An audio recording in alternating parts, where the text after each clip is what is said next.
Hello everybody, welcome to Out of the Cold. This is a D&D campaign I'm playing with some friends, and these are the wonderful friends. We've got intro dances this week, or any intro dance? Yeah, cool. There's a little body shuffle going on. Love it. See that much. Uh,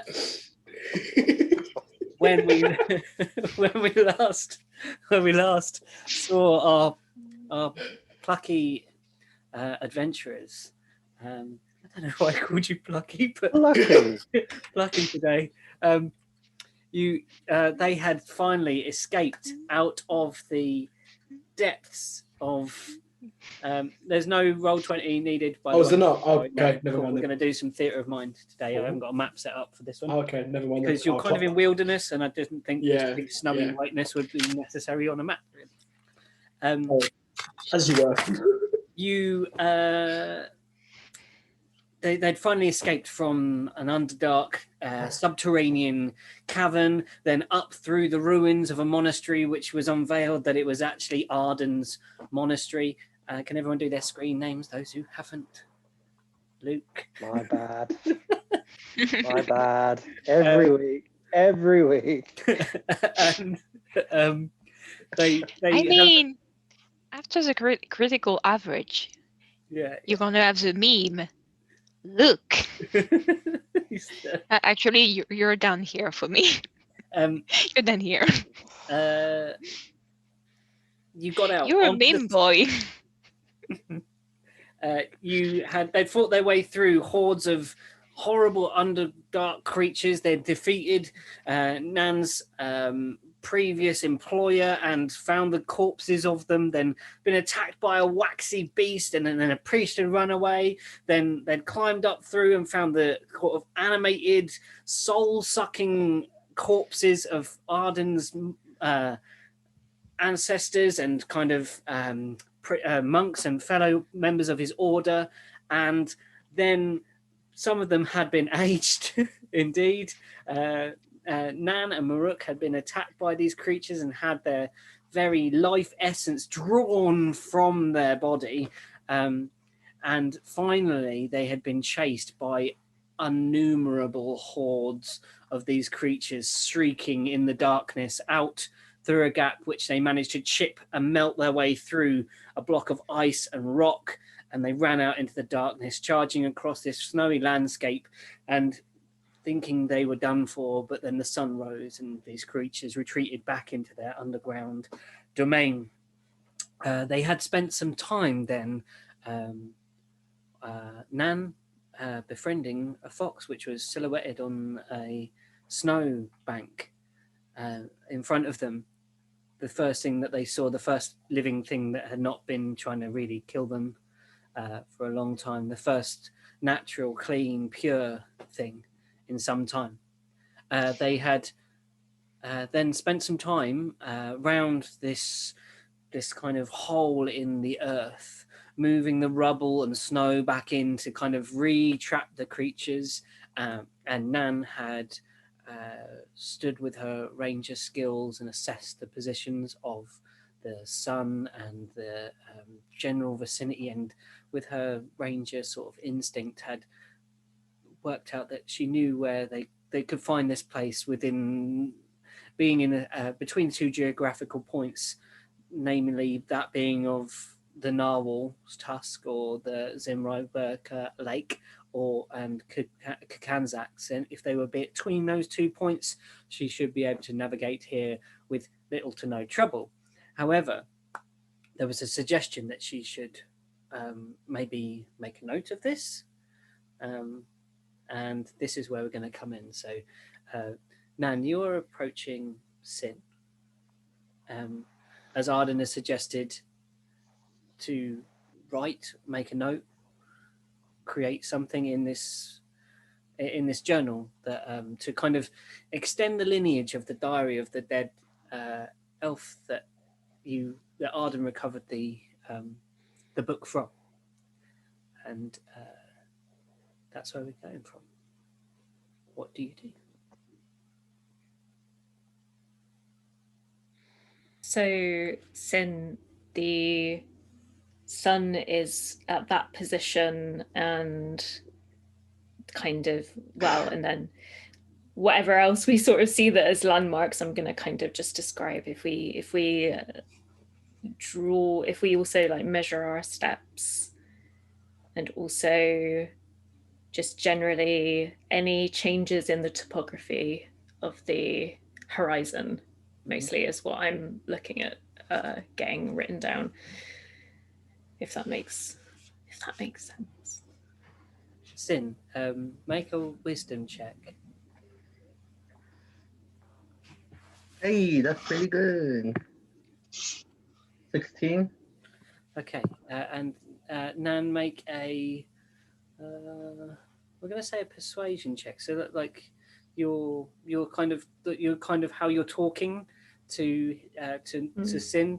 We're going to combine these two to make a kind of a calculation to how well this goes. To make sure that the details are Yeah. being translated to Exactly right. notes. Yeah, you're on it. Yeah. the right way. Cool. Interesting.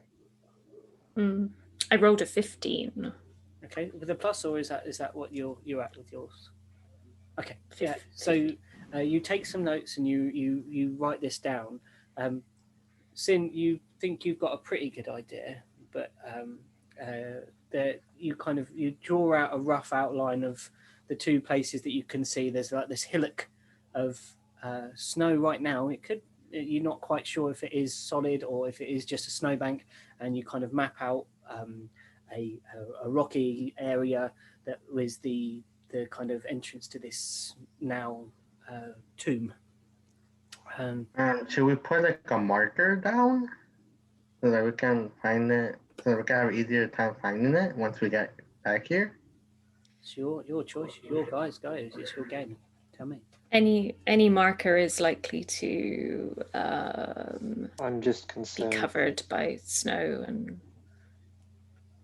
I mean, if you light a fire, that would work, maybe. It's a little would not extreme. A snow again, a fire in the snow, the amount that falls on the plain of Frohast, which you've experienced with one of these kind of ice storms that you encountered on the first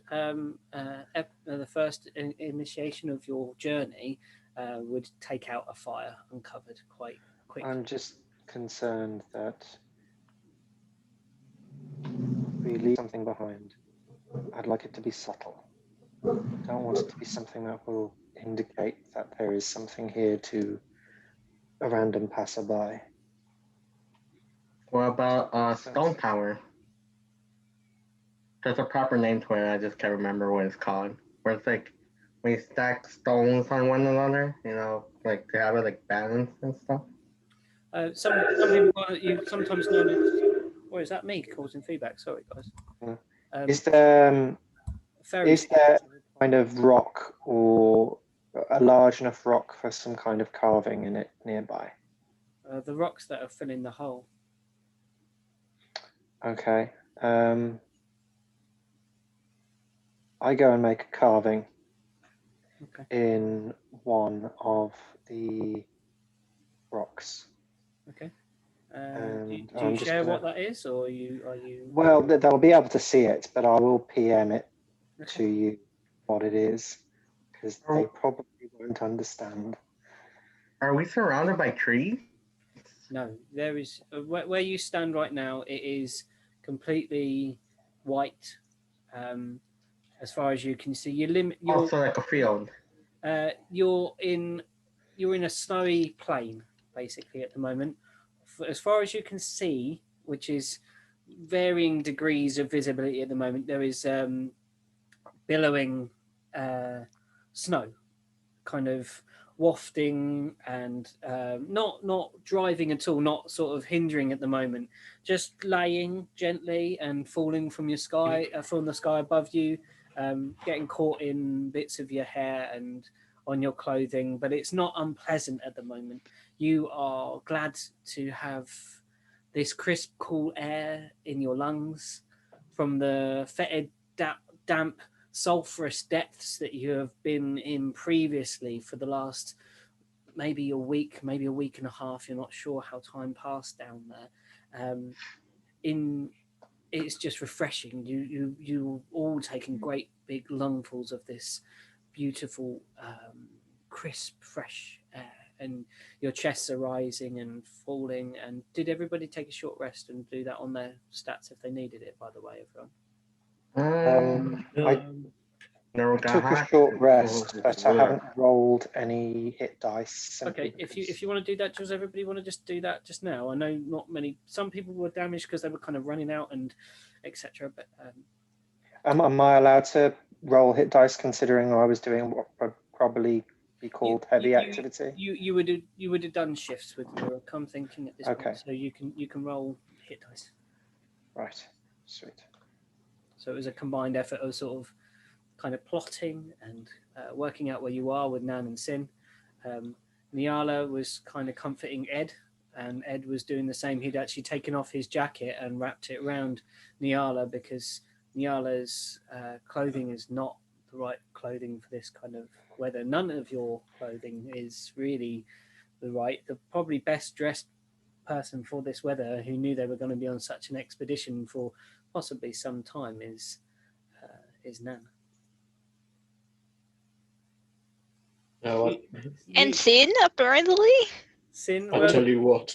Would we not have you're been appropriately dressed considering that we were planning on traversing the ice anyway? Well, there was a shop that you didn't go in right at the very beginning.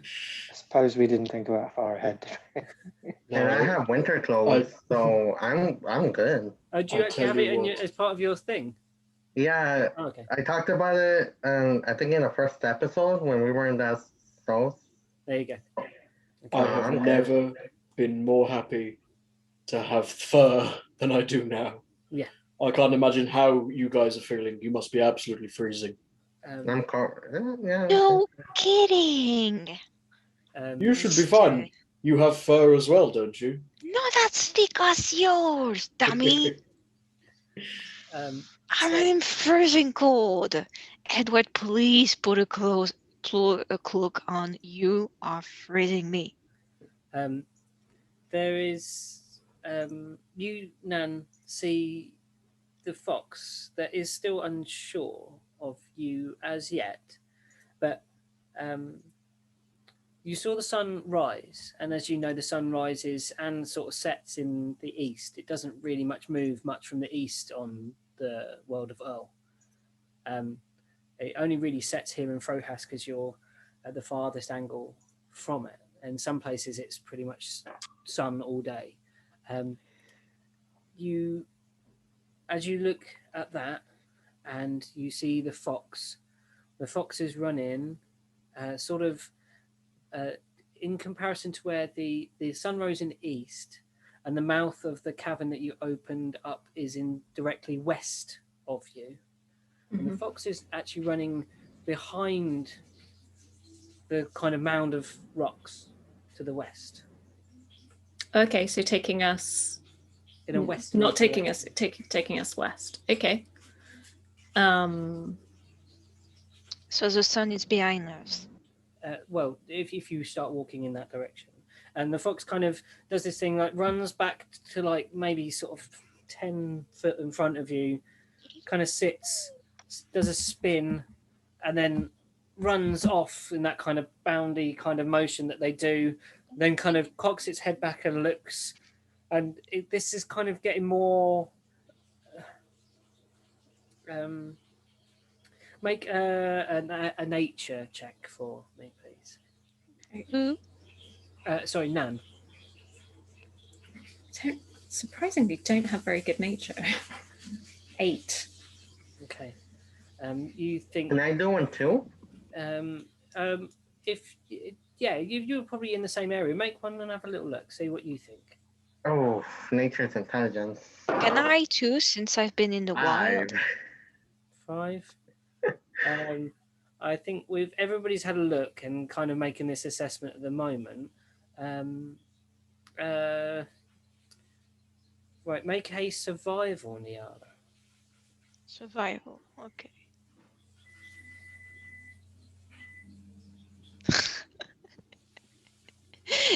$24. You, the the hair that covers your entire body, you feel a prickling at the back of your neck, and the fur along it starts to rise on end, and then that travels up and then down and along your shoulders, and you feel this a chill, a deeper chill than you feel from the presence of the cold air around you. You lift your whiskers and snout to the air and take a sniff, and you know that from this smell of the ionization in the air that a storm is on its way. Something worse than what you're in now. Guys, we actually have to run because there is something's coming, and I think it's way worse than this or what we've been in the camp for the first day. Where are we going to? Which way I are don't we know. running? Follow the fox. What fox? There's a fox? There's a The plan fox. was we were heading to Kakanzak's. Oh, there's a fox. Okay. Follow the fox. I could take. I animal friendshiped the fox, right? So he's charmed. Yeah, I remember. Well, we don't know. You were very close to the DC. So what I've said is that it's still not quite. It's not afraid of you. Mm, But it's not charmed. You're going to have to work on this fox. okay. You're gonna have to befriend it. Maybe not on a dice roll. Maybe in a more RP Okay. way. I can help you with that. So the fox is doing this thing. Niala, you sense that your whiskers twitch when you have your back to the sunrise, or the sun coming up gradually above you now, reaching sort of early mid-morning. That the weather is coming in from the northeast.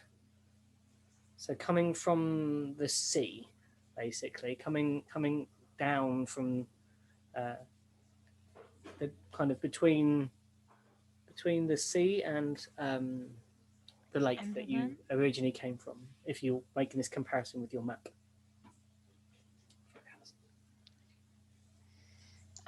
Yeah, we should like really hurry. Do you guys want to move, or do we just stay here and become ice cubes? If you say that we should move, then I think that we should probably move. Okay. Are you going? Is everybody happy with this procedure? Fast. Okay. So, are you running, or are you moving at standard pace? That's what I need to know now.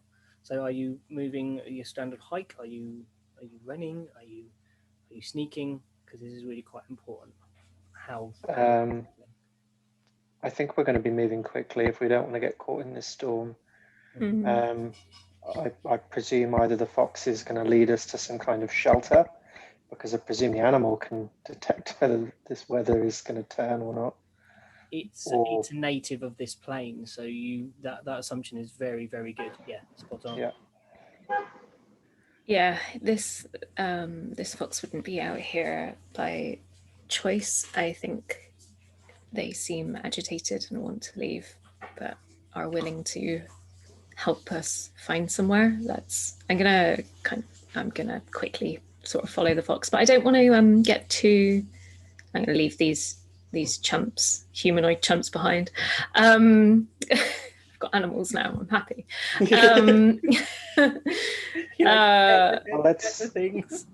Let's hope that the shelter it's running to is big enough for humanoids to fit into, and not just some kind of burrow. Because then we're screwed. It's true. I'm fine. I can fit in. You can fit in. You can be a fucking spider. It's the most horrible thing on earth. Okay. It's a good job. I want to stay down, isn't it? I want to stay like downwind, I suppose you could say, so that fox can go towards where they need to go and not have to double back and kind of do this circling motion. So okay. It bounds ahead of you and keeps you within sight. And the rest of your party are following, I'm guessing. Are you all following up behind? Okay, lovely. So as you you see Nan start striding off through the snow, the powder is probably sort of at the moment ankle deep. Okay, so the going isn't too tough right now. Your feet are incredibly cold, Niala. And even Maruk through your. Do you wear boots? No, you can't. You don't No. wear boots. No, Nope, so I don't wear boots. you're starting to feel a little bit of it through the pads of your paws. You proceed off, and then you see the fox kind of. It will keep you in sight and keep kind of glancing over its shoulder, but it's not running back. It's kind of happy now. You get the feeling that you following it in that direction is what it was trying to tell you, you stupid humanoid, for quite some time. And it does that kind of thank God finally kind of is, like when you finally feed the animal, it goes, you've got the message at last, fantastic. And it bounds off, and every now and then you lose it in the snow as the snow kind of shifts around you and in your eyes as you travel through on. Can everyone please make a Constitution check, please? Oh boy. Check or save? Con. Whoop, whoop, whoop, whoop, whoop. For the cold? Hold on, let me just tell you. It is a con. Saving throw. I think it's a save. Yeah, con save it. 19. 17.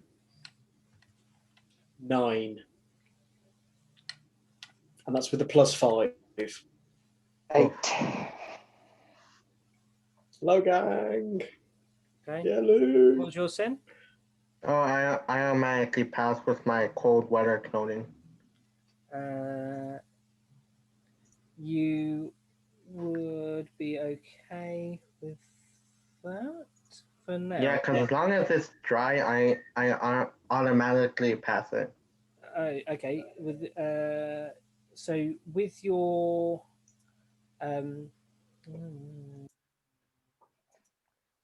yeah. So Arden and Maruk, you're starting to feel the cold after an hour or so traveling into the cold. So what that means is you go on to your first level of exhaustion. Oh. Okay. 8 exhaustion. So that is disadvantage on any ability check that you make. Okay. Is that on D&D? Oh yeah, there it is. I found it. Yeah. So you're very cold. It's starting to seep into your bones. Nan, Sin, Niala are okay at the moment. Following on behind, you're not slowed as yet. You're just really feeling it and starting to feel a bit blurry. As you move forwards into the snow, it gets thicker. The snow patterns start increasing, and you feel the wind blowing from behind you. So you're actually kind of proceeded along. You're being pushed by the wind. The wind is in your favor at this point, not blowing in your face, but you can feel that the storm is gradually worsening, and you take that Nyala's prediction was right. Can you make a perception check, Nan, please? That means that when I wash myself, I put my my puppy on my ear. For those who have know what I mean. Yeah. 15. Okay. You lose sight of the fox. Okay. Can I see anything else, or is it like just white? Sort of. Make around you. You at the moment you're standing in snow. Right. Survival check to track it. See if you can see its tracks. Yeah, That'd be possible. I'm gonna help you with that. Okay, so an assisted, so with advantage. Survival check with Nyala at the front following this fox. Oh. That's the first roll. Let's just Oh, hope boy. the second roll is okay. The second roll is better. It's Hey. a dirty 20. Okay. You manage to pick up the tracks and proceed through ahead, following the tracks. You still see them start getting gradually filled with snow, but with that roll, you're able to kind of keep up with the tracks, but you still don't have sight of the fox yet.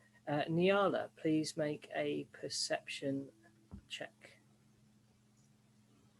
We call the fox Johnny. I might disconnect in a minute because my internet's just gone weird. But okay. 23. You catch the scent of something as you're at the front. It doesn't smell like the fox. Oh, But Haven't even had it 1 week and it's already been Sorry. eaten by something. can I Sorry. try to can I try to recognize it? Make a nature check then. See if A nature check? See if you can. This is going to be quite high because you've got to try to identify something by its scent.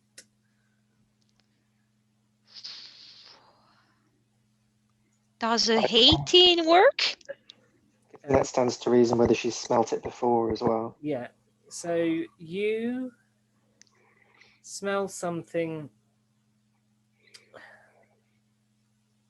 bovine is the best way to describe it. So Like a cow. Bovine is like a creature cow-like, like that. It's a type of hoof. Is something. I think I know what it is. Well, obviously, in character, I don't think I will, but I think I know what it is out of character. Guys, there is something before us. Something like cow-like sense. Maybe there's the farmer. Maybe it's steak. I could do with a steak. No, it's not that. I don't sense it that. It's a beast. It's really a beast cow-like scent. I think we should go for it. Sorry, DM, how deep is the snow? Again, did you say ankle deep? It's to your ankles. The snow got thicker and it's starting to rise up shin level. Maybe. Is it considered difficult terrain yet or not? Not yet. No. Oh, yeah. Okay. How deep is your snow? Your snow. So I think if we can't see our fox friend anymore, then you still see at the moment you still see its tracks. Yeah. Do they stop abruptly? It goes off into the snow in front of you. Okay. I recommend we follow the tracks. I think if there's something dangerous ahead, the fox will know. Well, Arden, I think maybe if the tracks stop, so if we follow, but if the tracks stop, the fox might be hiding somewhere in the snow, just laying low if it's very... Should we move ahead with caution then? Just follow the tracks with caution and maybe be a bit sneakily? Just for a few minutes to see if the tracks do stop, just in case, but we can't wait too long or the storm will catch up with us. You walk on forward. Take your advice. The running order still the same? We've still got Nan and Niala at the front. And we're the best in this kind of scenario for now, so... okay, so Nan, you're watching these footprints. Can you make a perception?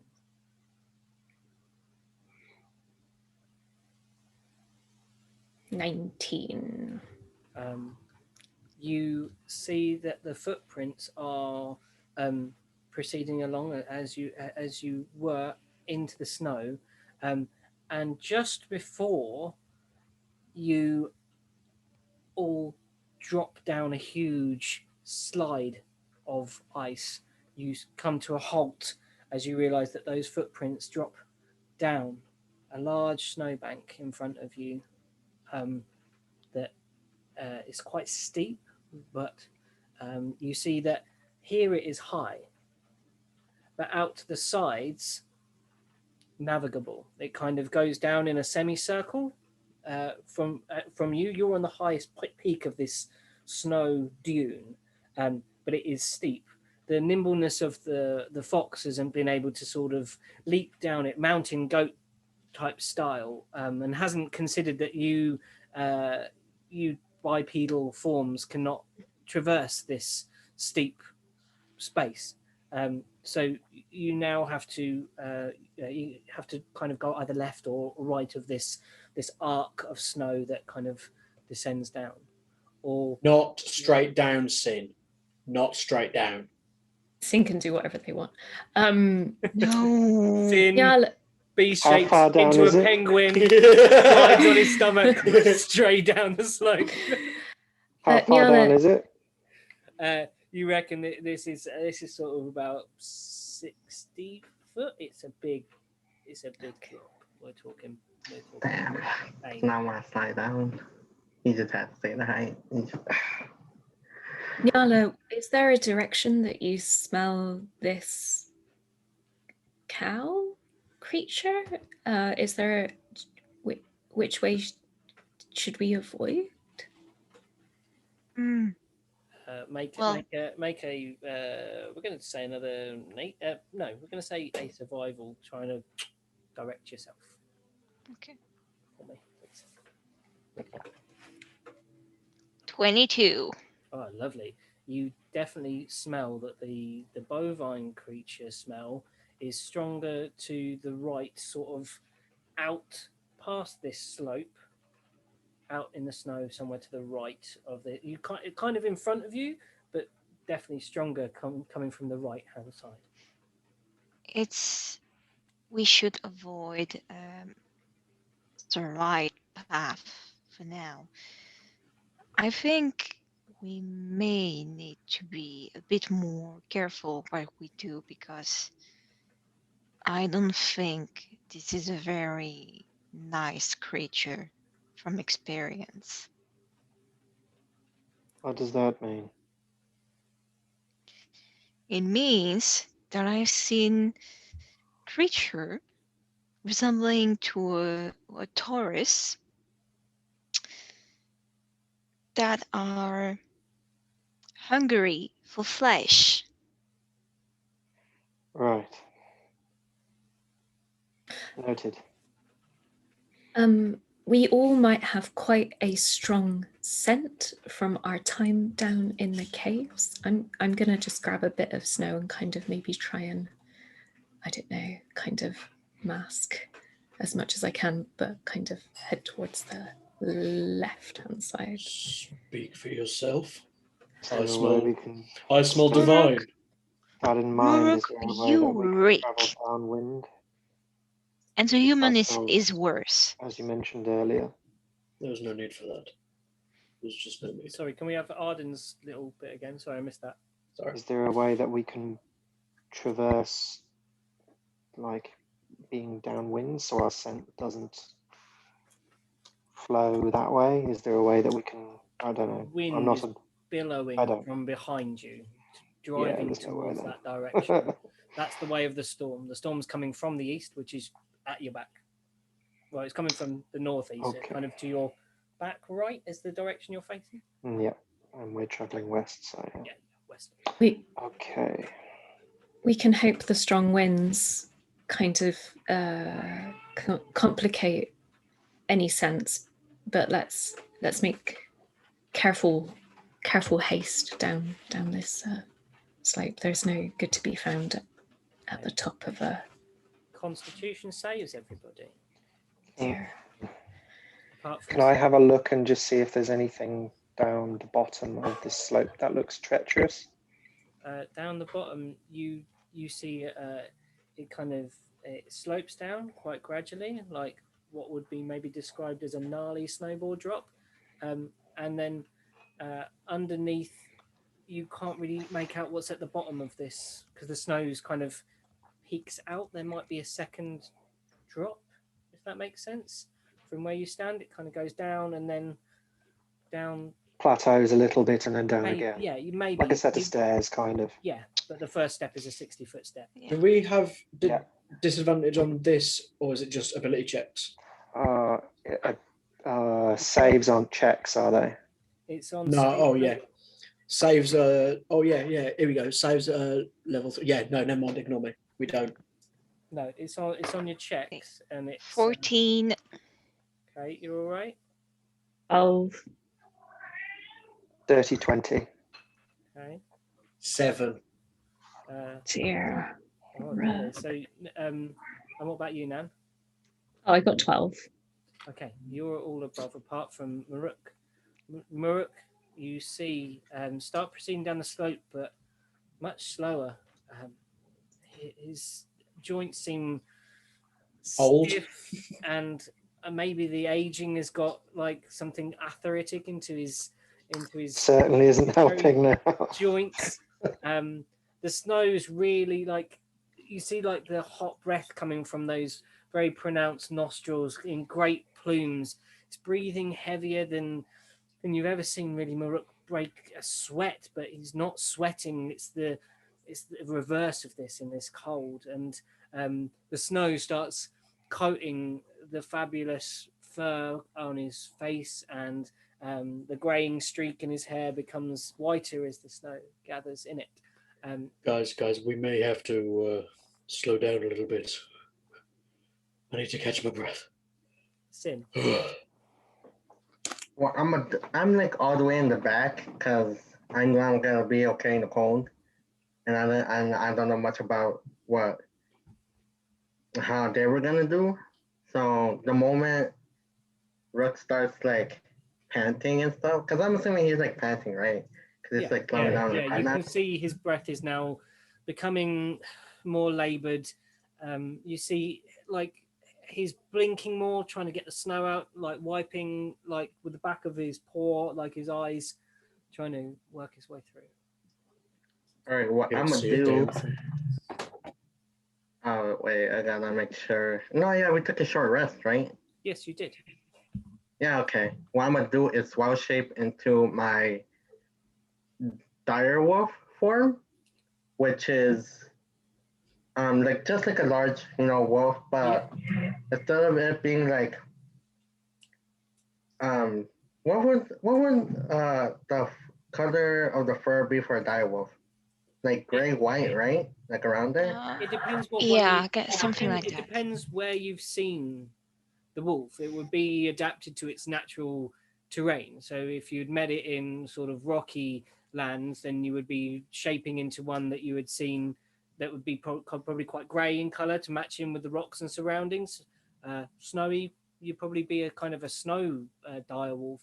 In the forests, maybe something more in kind of natural tones, browns and that kind of stuff. So I Depends can't. where you saw it from. That would. I can't just like change the color a bit. You can only shape. I think the rule is with wild shape something that you've seen, isn't it? You've got to have seen it. So, where would you, as Sin, have seen a dire wolf? You most likely places your home, which is the forest. Yeah, the forest. So yeah, I'm gonna transform to a dire wolf and like kneel down next to Rook to like get him to get on my back. I love this. Look, I don't. The bugbear riding a dire wolf. I don't want to crush you. Awesome. I'm really, really quite heavy. Dire wolves are growling quite to big hurry up. creatures. What is this? What is the strength on a dire wolf? What's The strength? The strength on a dire wolf. Oh, let me check real quick. Your dogs behind you look like 17. two-headed dogs, Pete. It's just ridiculous. It's like a two-headed dog. Sorry. I've got my own like Hellgate beasts. With a very strange Cerberus going on.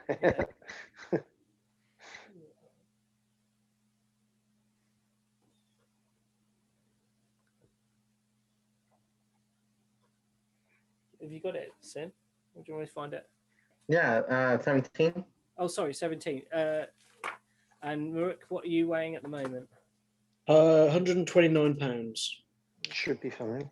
Yeah, I'm thinking this is a compatible thing.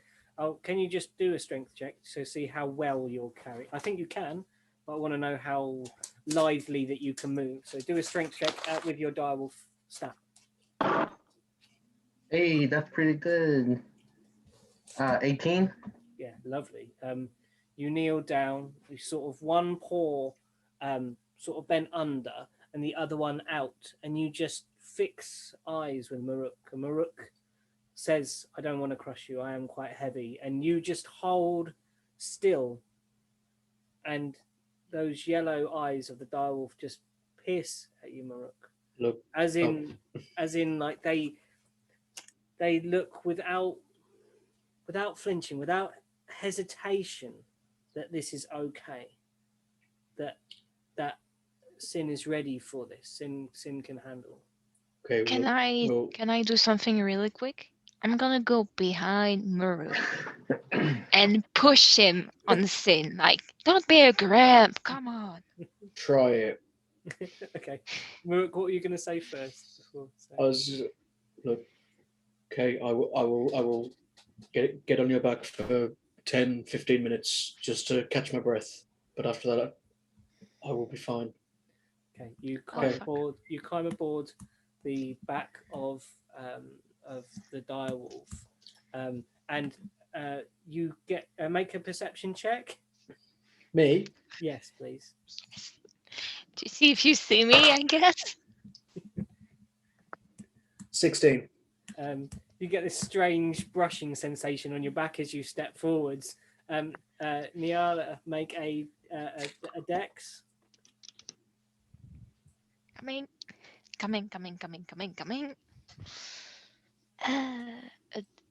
Dexterity, you'd say? Yeah, straight up dex. Or athletics, maybe. That'd be a strength check rather than a dexterity check one. Yeah. Oh, come on. I rolled a 9. You go to push Maruk, but Maruk steps out of the way just as you kind of do that, and you fall face first into the snow, come up on your hands and knees. Your whiskers are white. You are basically a snow cat right now. It's all in your fur and everything. And Maruk, you climb aboard Sin, and you kind of step your right leg over, and kind of sit behind those ginormous shoulders, and you sink your hands into the scruff, and the hair on the top is wiry and quite bristly and very thick hair, but you dig your fingers deep into the fur, and you feel this blissful warmth inside of this mound of scruff as you hold on, and you kind of lay down along the body of this. No, you tell me, are you going to lay down on it and kind of absorb this warmth? Are you sitting up? I kind of like put my kind of like leg over, kind of try to kind of at least try and hold my weight so I'm not too heavy for Sin. Mm-hmm. But kind of like hands in like the scruff. Yeah. But then kind of slumped, but kind of still kind of holding myself. Yeah, like forearms on the. Yeah. I get that there. Lovely. You now start proceeding down. So was the decision to go to the left of the slope, guys? Sorry, quick question. I'm following Man's lead on this. Am I now on level 2? You are on level 2 exhausted. Yeah, we were heading to the left. Although, actually, DM, I wanted to ask, like, roughly how far till it starts to get to a. Well, we wouldn't know this until we start going that direction. But how? You see, like, you can only see this semicircle at the moment. Okay. Why have you not got any trousers on, Pete? Huh? Why have you not got any trousers on? Because that's how I roll. I'm just going to nip to the loo. Hold on. I'm sorry. I'm so bad. I mean, with these the jokes. correct meme joke would have just been, "Why has he got no legs?" Well, yeah. This dog content is good though. Yeah. I'm loving You're a these bunch of dogs. dorks. I'm loving these dogs. I'm gonna go get some dinner. I'll be back in a sec. No problem. Okay. We can edit this bit out. It's fine. Well, I just ate, but I The have dog a would probably full get bag of candy with me. Holy Jesus. crap, that's a lot of candy. I've got some so cheesy nipples. I've got Sorry, Dressibus. Luke has alcohol, I'm assuming. No, definitely not. What are you drinking tonight, mate? We all have an addiction here. Look, it's for alcohol. Me, it's for cats. You, it's for Not an peanuts. addict. I'm not an addict. Right, come on, shift What out of the are you way. drinking tonight? Whiskey and apple juice. Oh, okay. Fancy pants. Okay, so Nan's just gone to get some food. yeah, that's all right. Cool. Yeah, sorry, I didn't get my. I'd already made my tea and I didn't go for a wee break before we started. Well, that was stupid, wasn't It was pretty dark. it? I don't claim to be the smartest. That was never. Come join my DM, my Dungeons and Dragons game. I am smart. I am smart.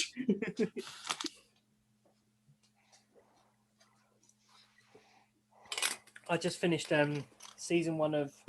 Has anyone watched C Team? Who? The C Team. It's like No.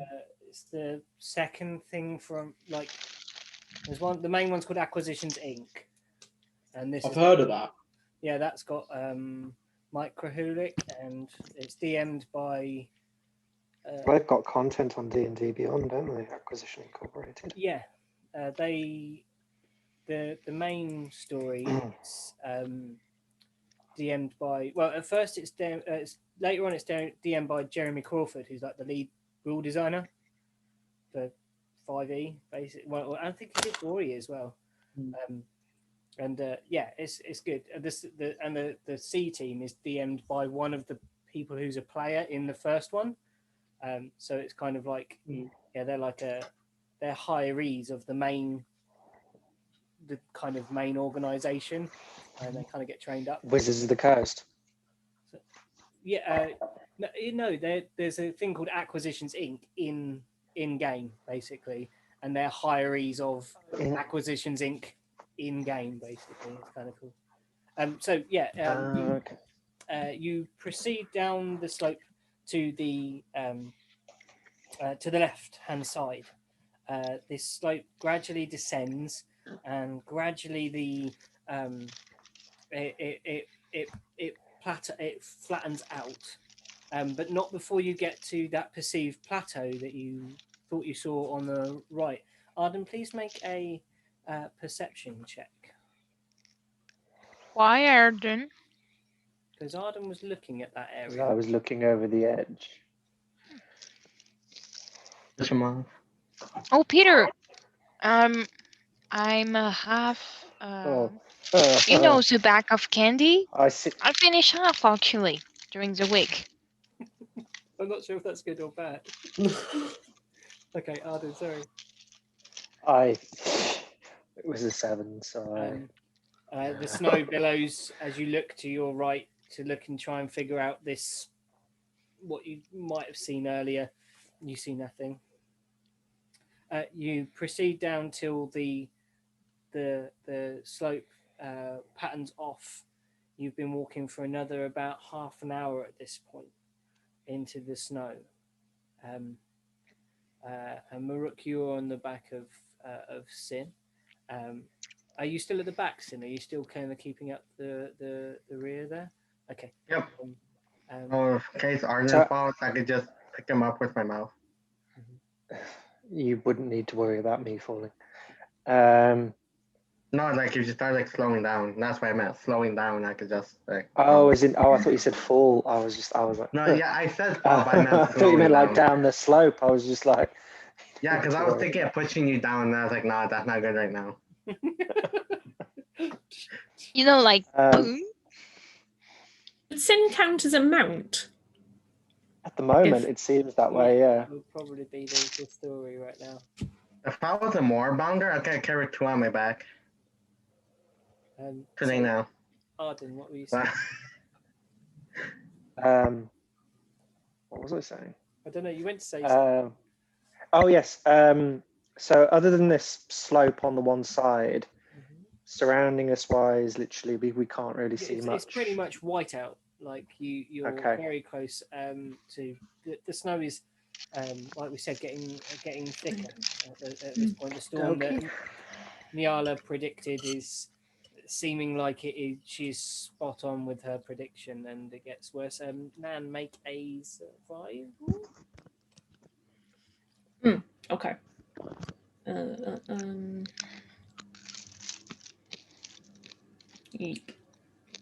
12.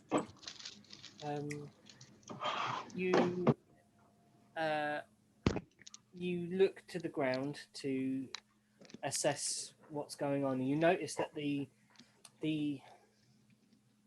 edge of this slope, where the wind has been blowing quite a lot, there is part of it. The snow has slid, and it doesn't seem that this whole edifice you've just circumvented is not just pure snow. There is some sort of rock underneath. Okay. Half an hour is quite a long time to have been kind of not Trudging going. along. Yeah. Yeah. So, can I see rock, or is it just that I suspect rock? There's part of it that's kind of slothed away where the snow's landed. It's built up so heavy that it's part of it's dropped off, and then you actually notice that there is to this curvature. You don't know how far that goes up and round, but just from the very angle that you've walked, you don't think it's all compact snow from just from the amount of time you've walked on snow. For that time, you would have to have some sort of substructure to this shape. Okay. So now you're basically on, if you imagine a crescent moon, you're sort of on, you've kind of traversed from here round to the point, and you're at one of these points, and then you've got the curve that goes in like this.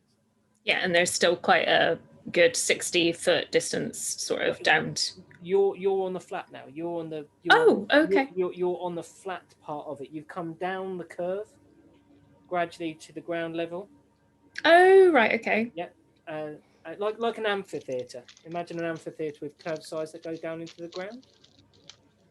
So rather than going down the stairs, we've gone round down the sides. Yeah. So we've basically gone like in a slope. We've gone. Yeah. The I swear to God, if we meet a minotaur, I'm going to scream. So imagine you've got this sort of shape. This is the highest point where you were 60 foot up. Yeah. As you traversed round, which way are you going? As you traversed round, this slope gradually became less and less and less, and then you were gradient. Then you were flat with what you consider from the top point ground level. Okay, that's important because I was about to suggest that we try and spelunk the rest of spelunk the correct term. You can see now that arc kind of goes off into the distance, to your back, to your right, kind of thing, or as you. Do we still have eyes on the tracks? The tracks went straight down. You lost the sight of the tracks at this point. Can I try to see if I can find some tracks? Yes. Any tracks? Of course you can. Make a nature check, please. Nature. I don't think we'll find tracks. No, survival. Sorry, survival, not nature. What am I talking about? Sorry.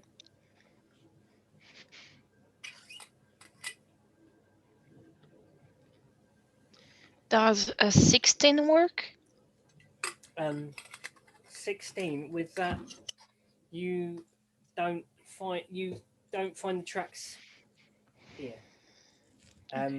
But you make an assumption from that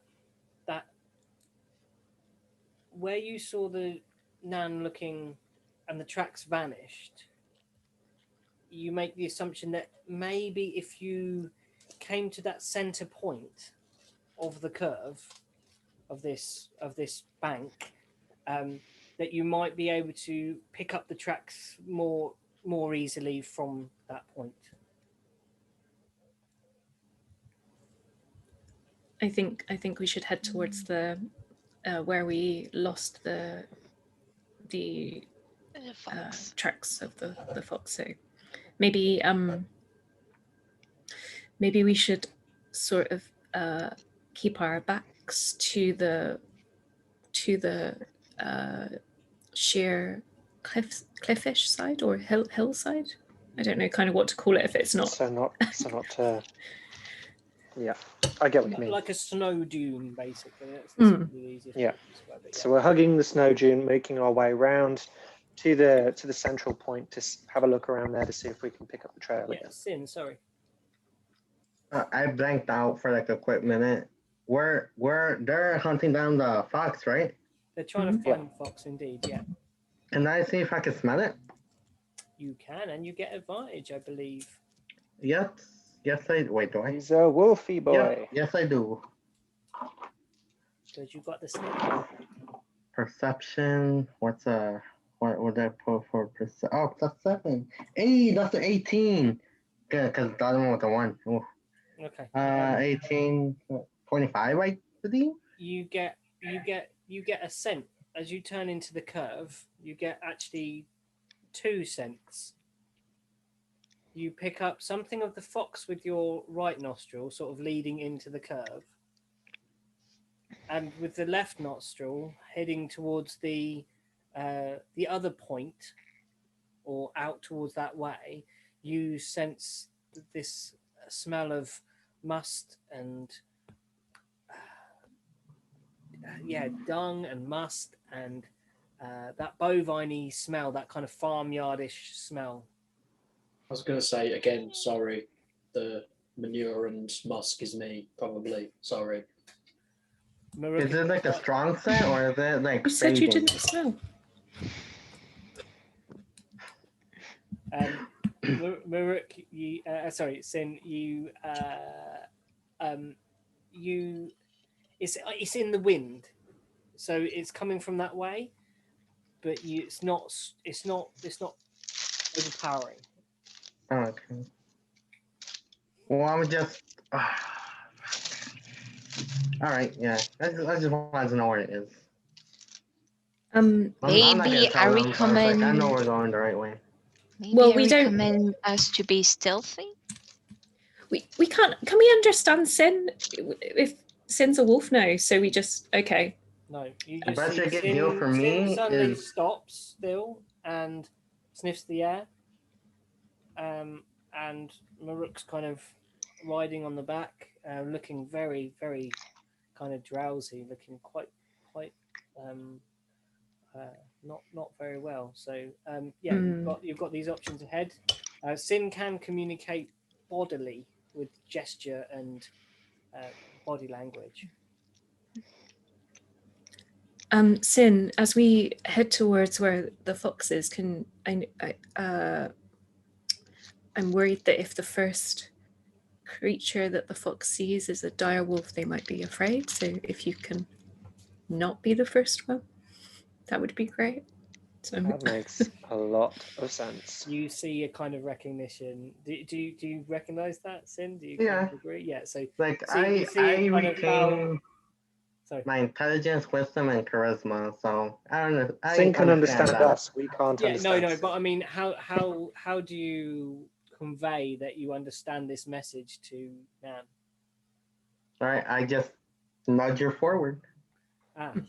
I just imagine a wolf saying and be like, so you know, like dogs do sometime when they. yeah, perfect. Nudges Nan in the direction of the bovine smell or the fox smell? The fox, but I'm a look at the. I'm a nudger at the direction of the fox, but it's like try to keep track or see if it gets stronger if it get closer, like to the fox, compared to the ox. Did you say ox or? Yeah, a bovine is small, so that means that can be cow, oxen. That's the kind of typical creatures that would be considered bovine. So you proceed on. Con checks everybody again, please. Oh dear. Oh, We need to get boy. Maruk a hot meal. Will he get Oh no, advantage? Maruk's gonna die. Okay, real quick. Will he get advantage since he's using me as worms too? Oh, I'm gonna allow that an advantage then, because You need it. sharing the body. I'm at. But I Sin, you do failed. need- I'm at Sin, 8. Sin, you do need to make one now because you are in. Oh yeah. Let's see what's. Anybody who's below? Anyone below a 10? Yeah. Yeah. Okay. Still with Oh, advantage. I just make it with a 10. Okay, so Oh. you're on it. So all those below a 10 take a level of exhaustion. Where does that go in D&D Beyond? Conditions. Conditions. I Scroll see. right down to the bottom of the list, and then there's the ranking. You love to see it. Disadvantage on attack rolls and saving throws, as well as speed halved, as well as disadvantage on ability checks. Where is it? What did you roll? So my first one was actually a natural 1, Oh. and my second one was a 3. Oh. So I am Like a not fast rolling five. right Where is tonight. it? So click on conditions, top right, Mm. and then you'll have a list of little checkboxes. Scroll down that list to the bottom. And Okay, you'll I see got the it. exhaustion meter. Yeah. So you proceed onwards following this curve round. In this. We- Sorry, go on. Sorry, man. I was gonna ask if we notice Maruk kind of. Yes. Deteriorating. As you start moving forward round this curve, you feel the cold seeping into your bones, and you've already remembered that you noticed Maruk.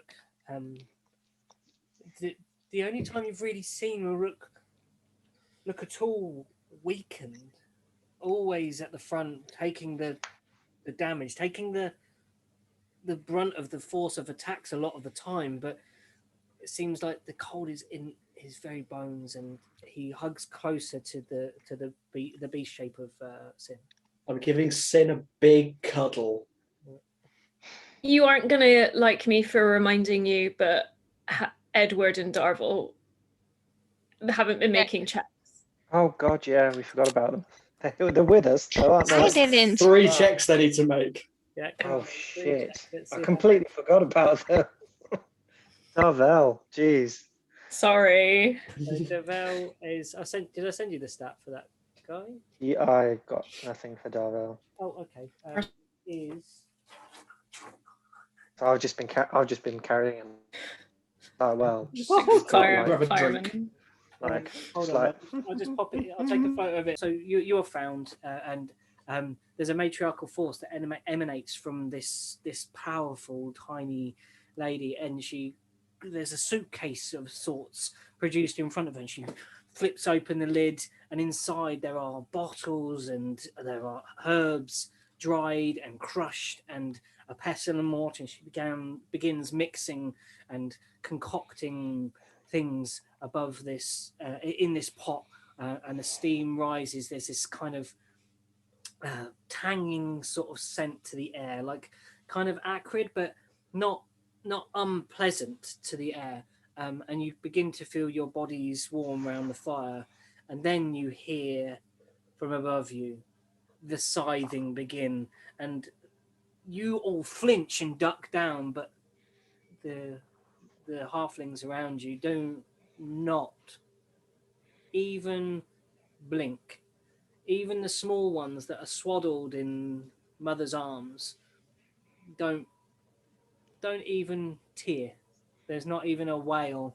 They're just happy, rocked by the fire as this cauldron bubbles away to itself. Everybody, you may take a long rest. Fuck. Oh, God, Oh, boy. Is Maruk looking hypothermic? Maruk's looking point pretty out- fucking bad. But I'll I'm point curious. out, even with one long rest, he'll only lose one level of exhaustion. One level of exhaustion. So will all of us. Do we have food and drinks? As you do you want to take a quick break while you do this rest, everybody, and just go and do what you need to do, get drinks and stuff? Yeah, yeah. I was gonna say, actually, if it's hypothermia, you shouldn't get close to a very strong source of heat. It's a bad thing. Well, actually. Well, actually. Actually, cleric is so OP class because with a cleric, you can do better than a rogue. You can do better machine than any caster. You can be a fucking tank, and you can do damage as hell. Yeah, clerics are just incredible. And if you multicast, You could multitask. If you multicast with like paladin as well, you get some really OP. weird stuff. Like when you can start adding like smite to like melee. Yeah. And things like that, you kind of it's just weird. There's some really strange multiclass stuff. Yeah. Anyway, I have a cleric that is a life cleric. Sorry, Pete. Right, no, go on, carry on. On one of my server, and I usually That's like a play. warlock too. Yeah, the one with the warlock level. Yep. And I usually play her to be in the back line because due to a backstory, she really never attack. I really should have peed. Give me 2 seconds. I'm so very sorry. I'm so sorry. So I'll just recap because our recording's gone weird. I forgot to hit right at the start again, or I just stopped it right at the beginning. And we haven't so our adventures went into the wastes and ventured forth from the cave, and we are now at the point where they traversed down a large cliff and then ventured into the snow.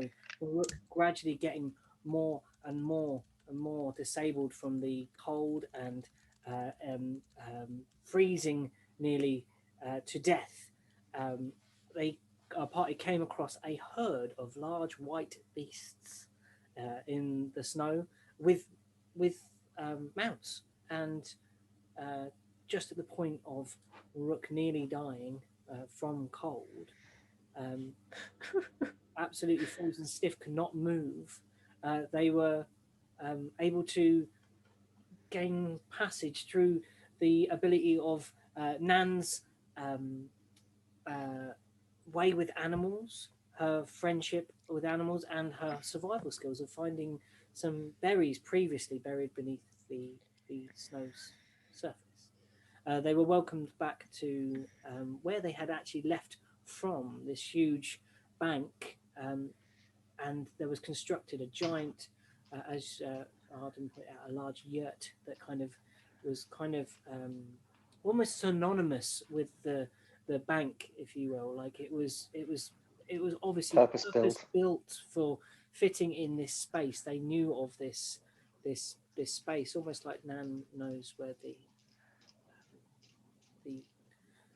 tomb of Arden's order is. And you were welcomed round by the fire, and there's a very clear order in this space. On the outer ring of this semicircle that they've formed round the great sort of wall that is decorated with these hieroglyphs and primitive art paintings, these beautiful, if not simplistic, vast in scope, shall we say, drawings that tell of great history.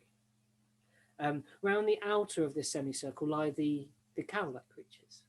They're like the first layer of insulation. There's ways in between them. And then you look back and you see the fox has literally just climbed on top of one of these creatures like it's not even a living thing. It doesn't consider it to be a creature, and it's kind of doing that spinning thing and then settles down on top of this creature, and the cow does not react whatsoever to the creature.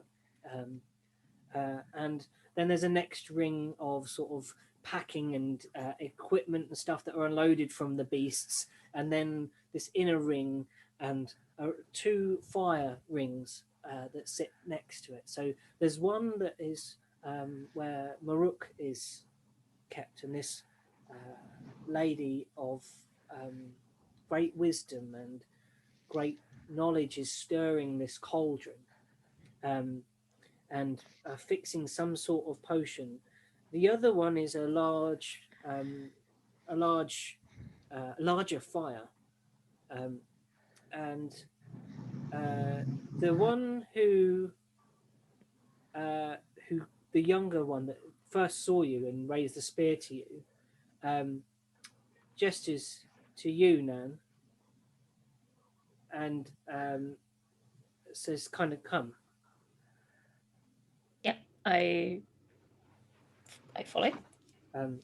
You walk past and out to the outer ring, past the cows, to the very edge, and you see rolls of leather. And he gestures to them. And he goes and picks one up. Okay. Gestures to another one. Oh, I go and sort of pick one up as well. I'm assuming that they want help carrying things. Yeah. Okay, gestures back, and you follow him round, and you walk to the larger pit, and you see that there's a frame being constructed above it, and he unwraps, and in there is the biggest joint of meat. Thought you were going to finish the sentence after the biggest joint then. Biggest joint of meat that you have seen ever. And sorry. That's what this kind of tent is. That's what's it's a party tent. No, it's a hot box. Massive hotboxing session with a shaman. This is like and loads of snacks. It's like really like intricately like detailed, like very elaborate, and just like everything. Oh yeah. Rick always dies. Oh yeah. Everyone just gets blasted and starts finger painting on the wall, ruining the mural. That's how the mural started. Sorry. It was just there was a very brief pause between you saying joint of meat, and I just had to. And you look at this slab that has been chilled by the cool of the journey that they've made. And Can I try to go pet the fox? You can in a minute. So he points at the meat and points at the cow. More, or is it? Do they want more? Hang on, wait. I don't want to get this wrong. Do you kill the cow or do you just eat the meat? I kind of gesture. I do have a short sword. I don't use it very often. I kind of gesture to the cow and to my sword, right there, on the wall, and gesture to the beast and kind of question. Nah. Okay. Yeah, I was gonna. You make the assumption that he's just indicating that this is from this beast. That makes sense. That was going to be my second guess. So he pulls out a long skewer, and you start sliding these chunks of flesh onto this skewer, and he grabs one of the little younger ones that are running around by this beautiful black sort of silky hair, because they're chasing each other around the place, and he grabs one and goes, "Get her!" and gestures towards the spit handle, and he goes, "No," like there's some sort of argument between them about who should do it, whose turn it was. You can clearly understand that this was it, and he just kind of cuffs the kid and goes, "Come on," and like in a non-violent way, in a kind of like, "It's your turn, come on, get on with it, you know it is," and the kid sulks, goes to the spit and starts turning the spit. You are fed handsomely upon this food, apart from Arden, who is vegetarian. Arden when you are offered a plate of meat, they seem to understand when you don't put your hands up. They bring to you this like a beautifully carved bone bowl, and it's filled with um, a seed. Make it, and the seed is make a nature check for me. Giving me an acai bowl. Nice. Do I succeed by petting the Make an fox? animal friendship check. Animal handling, sorry. That's of all the roles tonight. Identifying what I'm about to eat is the role that I get a dirty 20. That's D&D. You know that this It's a 17. You managed to get near the fox, but because you were so focused on the fox, you didn't pay attention to the cow. And the cow gets up. You are now on the back of a cow that is supposed to be laying down, being a good cow. And the fox leaps off, and you're now sort of riding a cow round inside of this tent. Arden, you identify this berry as what's inside of the red things, the red berries. Seed that's inside the berries. Yeah. The seed that's inside the berries, a very fine seed, but also there's other nuts and stuff in this bowl that you've recognised from before. The kind of the fare that you would find in one of the larger towns, and some of the food that you harvested yourself. This is a delicious sort of snack. They even provide you with a kind of rudimentary kind of thing to get the shells off of the slightly harder shelled nuts. And you are also well fed. We go over to Maruk by the fire. Niala, a couple of the kids are now running round you, shouting and screaming and laughing and pointing at you as you are kind of trying to ride this beast, but it just seems to intent on sort of just trying to get to this some of the food that is in the bags and stuff, and they're all laughing and they're finding it absolutely hilarious that there is a person that looks like a tabaxi. Like they've not probably seen someone who looks like you before, because you're a rare occurrence in this area of the world. And they're just skipping around this cow and winding it up and winding you up, and you feel your chest kind of slightly rises as you kind of look down at their like little glowing, really rosy faces that are unwrapped from the swaddling and stuff, and there's a sort of singing and merriment going on. I'm going to get down and try to chase playfully some of them.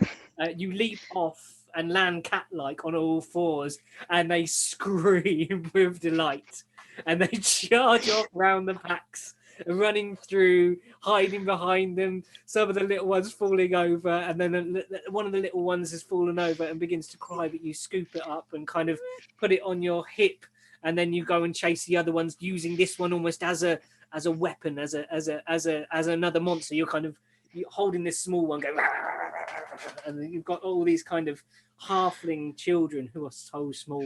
They are adorable, and they're cute little rosy cheeks as well. And you, the scene is quite different for Maruk. Making me cry. This is so sweet.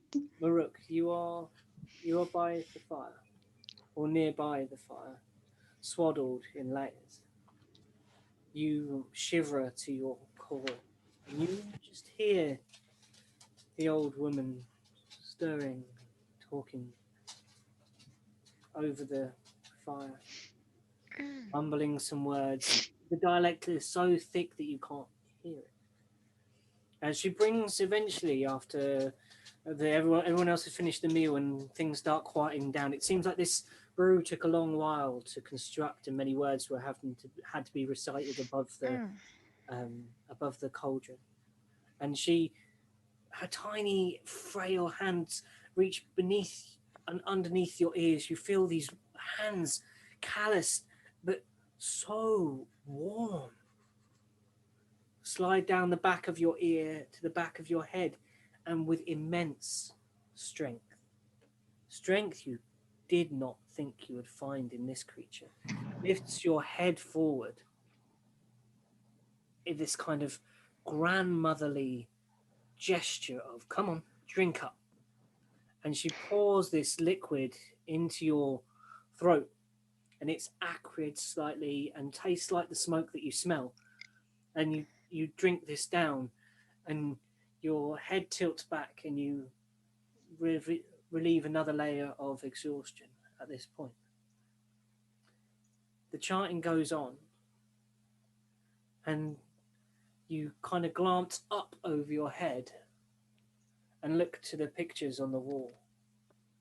And they began... At first, you swore these were still. She drugged you. But they begin to slightly move and twist and dance.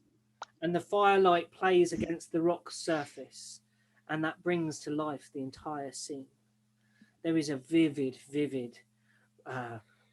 like animated play of these creatures running across plains. Then there's a corner that you notice. Not white, but yellow and green. Desert mixed with dune and sand. And spikes of grass, and your vision drops and blurs, and you are suddenly almost as though you're in the picture. You are running through the dunes. You are running armed across a waste, a green kind of undulating land of sand and grasses that stick up all over, and there is the cry of war around you. And then you go black and go into a deep sleep. Sin, you are still in wolf form. Please tell me what you are doing. You're mute, also. Is this before the long rest? Like, yeah, we'll say this is before the long rest. So you come into the camp, you see these potions and concoctions being made. Where do you go? What do you do? You see everyone giving you a really wide berth. Probably one reason is that they've probably never seen a creature of, the colouring is wrong. The fur is wrong for this plane. You're a kind of grey, beigey kind of colour, and that they're not used. They're used to seeing things that are camouflaged with this space. yeah. So, okay, tell me if this works. If I see a bunch of animals, with the same fur color, can I eventually be able to change any animal that I see into that same color? Make an Arcana check. That's not even good. Druidcraft isn't technically Arcana, is it? Wild shape, you mean? Toby. Oh, hold on. I think the dog's trying to drink out the toilet. Oh dear. Amazing. I love this. It did turn out to be that kind of tent, though. I mean, Yeah, for you I am guys. tripping balls right now. For Rook, anyway. Okay. Sorry, what did you get, Sin? I rolled 9 plus. You said Arcana? Yes. 10 in total. Okay. You attempt it at this point, and you manage to kind of produce white eyebrows on your Cute. dial That would look so entertaining on a dark on coloured a direwolf. wolf to have white eyebrows. You look like you might be a wiser direwolf than most. Like almost Like a goat. like imagine a bookish direwolf, maybe like a librarian direwolf, Oh. basically. You think that with practice you might be able to achieve this. All right, because my goal for that, like not now, but like over time, is to make at least half of the body like two different colors. So one side, another color, and like Yeah. that's my goal in general. But that's like, how long would you say that took? You're going to need to do this maybe as a practice in part of your long resting time. All right. Yeah, And then I would wanted I to have do enough something. time? Huh? Go on. Sorry, Sin, go on. And would I have enough time to go back into my half elf form and try to attune to the dagger? You can. Was it a dagger that I grabbed? Yes, it was. Okay. You come out of your half elf form and you've spent some time trying to do this trickery and this rest with trying to shape your form. You need to rest up to just be able to be awake and alive. So there is some interaction you can do. You can't do another sort of arcanary attunement kind of check in this period. So is there anything else you'd like to interact with in this space? You've got the large wall, you've got these two fire pits going on.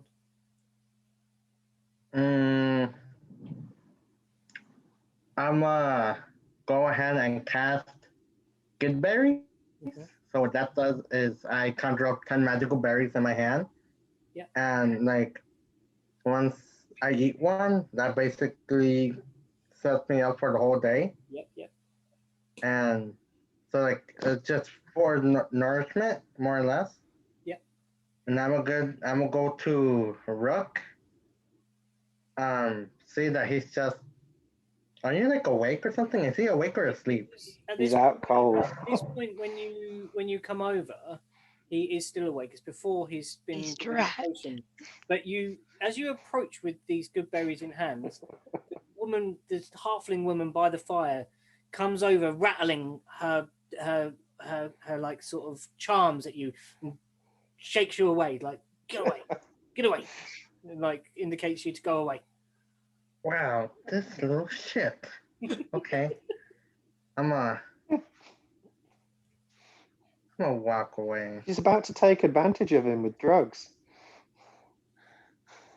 That's his fault. That's his fault for being old. That's too late now.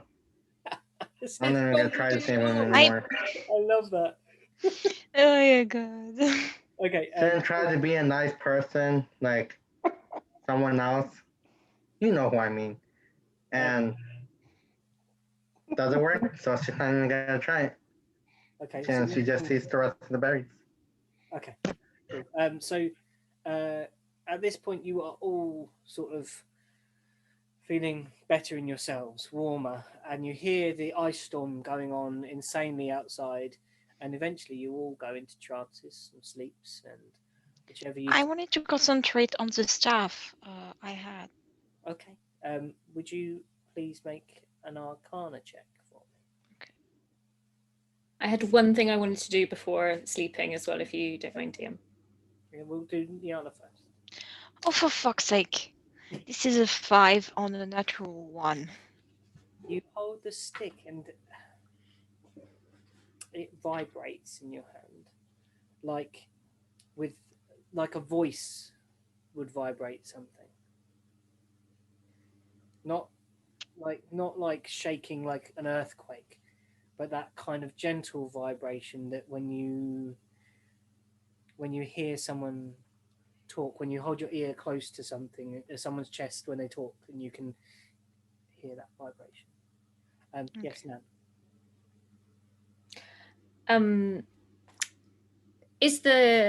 Have they cleared the ground of snow? Is it just like the sort of dirt? That was part of the thing. Yeah. So the snow on the ground was was pushed back to a level where it was compact enough to be a solid floor. So this is kind of ice, but compacted onto rock at this point. The snow remaining is pushed up to shore up the sides of the tent, to actually bury the sides of the tent partly into the snow from the inside.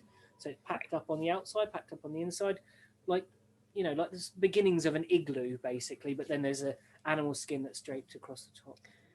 So is the ground too hard to, even if I was, say, using my short sword, to like draw in? You could scratch on this ice surface. Okay.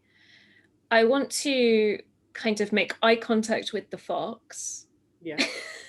And draw this in the ground. Yeah. This is me, because there's horns and my tail, and my hand is reaching out to the fox, and this is the fox. And I kind of want to see what the fox makes of. Did you make this now? That's I so drew it as we- endearing. That is so endearing. I can't speak to animals, so the only way that I can communicate is like Absolutely. draw my attention. The creature, after being disturbed from its perch upon the cow, has come close to the meat. It cocks its head at you, and the young halfling tosses it a scrap of meat that is carved off, and it kind of chews it and looks at you thoughtfully, and looks at the drawing,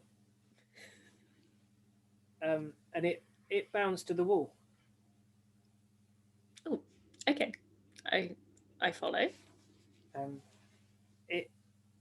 It follows along, and it finds a picture that looks almost exactly like your picture of a person and a snow and a fox, a white fox, and you feel like you've kind of picked up something ancient here, something old, and magical. Oh, it might be Fae. That kind of bond between a sentient, well, I'll say sentient, an aware person, creature, and beast. And then anything else you'd like to? Does the figure that's drawn, the figure, I kind of take a glance around the room, doesn't look like anybody that's still within this. I'm going to call them a tribe. I don't know whether that's accurate, but yeah. What are you looking for? Sorry. If anyone looks like, if there's like markings like on the figure that's with the fox, like the drawing, like whether they've got distinguishing figures, and see whether that person is still here. You see that there are clearly depicted halflings, but the creature that's depicted in this picture is not a halfling. It's someone equivalent in size to your size, like in the proportions that you've drawn. Okay. But does the picture have horns and a tail like hers? The picture doesn't have horns and a tail like hers. You can't really tell, in fact, because it's the figure depicted swaddled. Also, you told us that the woman was a wizard. Kind of a shaman. She's some sort of shaman. You would make the assumption, exactly, Arden. So more a druid than anything else. Yeah, possibly, or some sort of hermit with, like a, maybe not even of that level. Someone with the kind of innate, natural healing, like maybe like what you would call many smaller places you would know that have healers that are not in terms of like an alderman.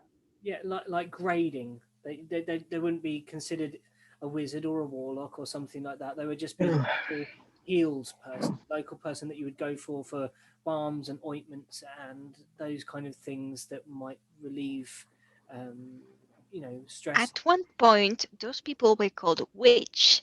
Indeed, that's what you might refer to one of those at. Who, if you were to speak to her, she probably would describe herself as a witch. If you can speak. Makes me think of Blackadder, that first episode.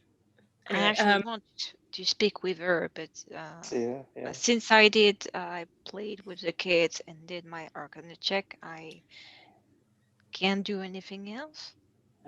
No, this is kind of time where you're all bedding down and you make your peace and go quiet. Yes, sorry, Nan. The only thing I wanted to try and see is if I can't believe this is going to come out of my mouth. Can I tell what the fox is feeling? Don't laugh. Beautiful. No, I think beautiful. that's perfectly normal to behaviour. No, I think that's perfectly normal for Nan. Exactly. It's precisely exactly what Nan would think. Yes. Nan, would you make a let's do it with the animal handling kind of thing as your thing to an assessment of this animal's current disposition. 10. You look at the fox and you think that it is warming to you, maybe with what you'll smirk slightly, and it goes as you lay down to sleep. You see it trotting around trying to pick up a few more scraps, and when it settles finally, it settles in like the curve of your ankle, but not next to it yet. Just sort of like about sort of 10 inches away from your ankle, kind of near you, between your ankles and the fire. So not right up in your grill, not right up in your face yet. And Okay, sorry to take so much time, team. The No, last it's thing fine. that I'm getting, especially after you laughed at me about wanting to feel the fox's feelings, George. No, I think it's brilliant. No, it's go on. nice. It's really How dare nice. you shame me for my animal? I'm not shaming you at all.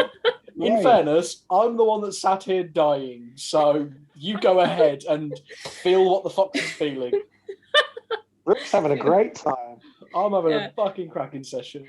I don't actually do this very often because I don't really like this appendage, but I'm gonna not put my tail, like my tail's usually like wound around my waist or around my leg, I don't like that it exists. But I'm gonna not put it like on the fox, but sort of near the fox so that it almost like we've got one of the same thing. Oh, I love it. I love that so much. That's really great. And I'm done. Right. That's so That's nice. brilliant. Okay, cool. Yeah, you settle down and you sleep. The storm rages ahead, and Watch is pretty much covered by this tribe of people that you have joined, and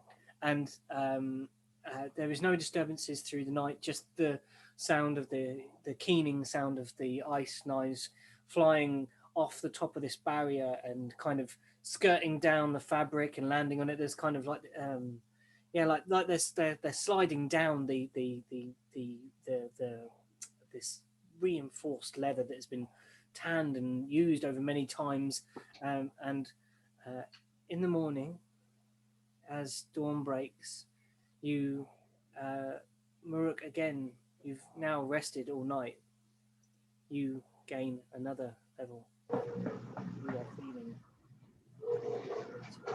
you come to with a slight memory of what happened. You feel that same shaken feeling that when you woke up in the tomb and you were holding the body in your arms, if you remember.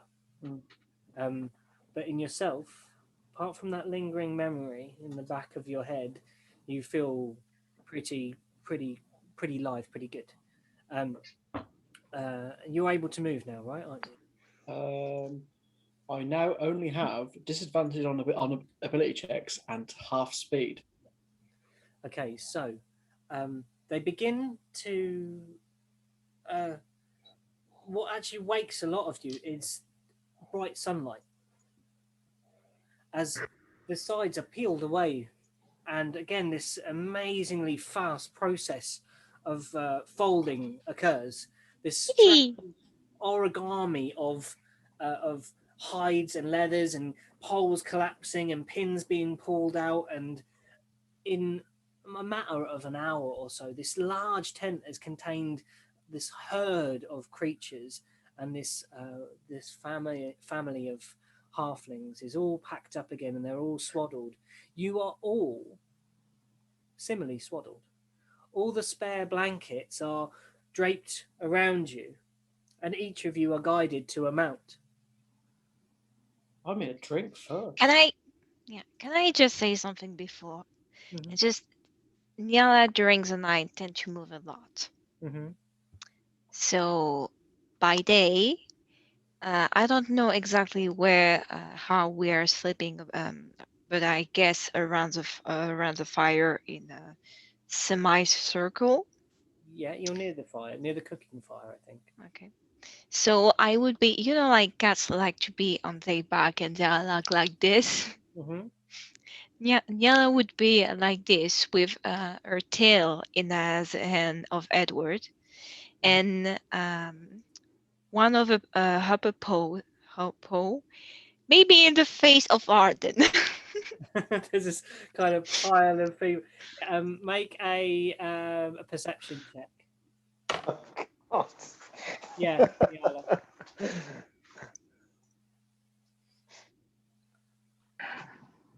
and Arden. Not 1-6. Okay, Arden. These are all at disadvantage, yeah, because we've still got one level of exhaustion. Mhm. And it made no difference anyway because I rolled an at 1 anyway. You suddenly feel this stretching out, and a cat paw push you in the face. Nyala, you wake up with a blinding burst of sunlight above your face, but all of a sudden, again, a huge amount of snow has fallen from the top of the canopy, and you are now again a white snow cat. Constitution saving throw. Face full of snow. You're near enough the fire for the con not to have to kick in at this point. You I would get up like jump. You stand up and you yelp because Edward is still asleep and he's holding your tail. And you and spin round and sort of, and then Edward wakes up and tries to get up. He struggles because he's only got one arm. Don't ask Scratch Arden in this process because my hand is basically on his cheek. I would scratch him. You stretching out woke him up, and he kind of went and like no, you did roll on that one. Okay, unarmed strike, I guess. Oh god, it's starting again. Yeah, but she's a tabaxi, so she gets to roll a d4 because I have claws. Plus her strength modifier. I meant just the PvP starting again. PvP, it doesn't. It's unintentional. It's not exactly intentional, is it? So let's be honest. No. So you want me to roll an arm or a claw? Just unarmed. Well, because you're relaxed. How Sorry, I didn't get it. Make you? Just the basic one, unarmed. It's a 1. It's just a 1 because my strength modifier is 0. Okay, yeah, so just a 1. And you kind of wake up with claws in your face. You manage to get away. Poof, you hear this poof of snow that hits Nyala. Sorry, was that 1 to hit or was that 1 damage? I'm just saying her claw was next to your face, so the damage is okay. happening. Okay. You climb up, and you are all similarly bound in furs, and you are. They're kind of not. They're welcoming you into their little enclave. This group of people, and they're basically loading up. What do you want to do? Follow them and help them? They've offered you mounts. They've got you draped in clothes. Have they offered us a mount each? Yes. There's many of these white creatures. I'm gonna find that like shaman, seer, witchy woman that gave me that potion. Yeah. Kind of got to be like, the hell did you do to me last night? She draws you to the side of one of the white beasts. She pats its side and says, Skiricha, Skiricha. Pats the beast. Yes, okay. I pat the beast as well. That drink that you gave me. What was it? What I saw I saw something I've not seen in longer than I'd care to admit. It's not something that I want to remember. Did you how did you do that? Longer than you care to know. In perfect common.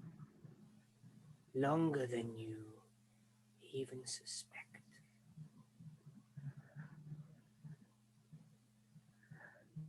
What do you mean? What do you mean by that? I am unsure. You are. You think you're unsure? I've I don't know what the hell happened to me last night, but whatever you gave me, it's You have seen great pain,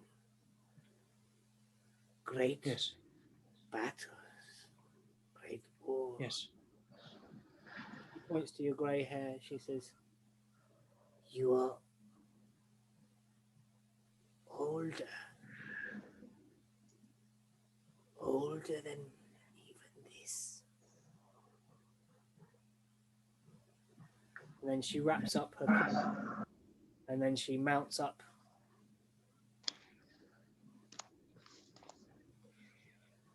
I'll just go back to my assigned mount. That's the Just one kind she of was patting beside you. yeah. Well, then, yeah, I'll just kind Bigger of than all the other ones. It is like I'll it is the one that was nose to nose with Sim. I'll just kind of pat it and can I get up? Yep. Excellent. Just kind of just jump up on its back. Climb up on it. It's kind of crouched at the moment, and then it kind of rises up, and you are up on this beast with this beautiful sort of perspective on the camp. Gradually, that's now filling with a fluttering of snow. Sim, are you taking a mount?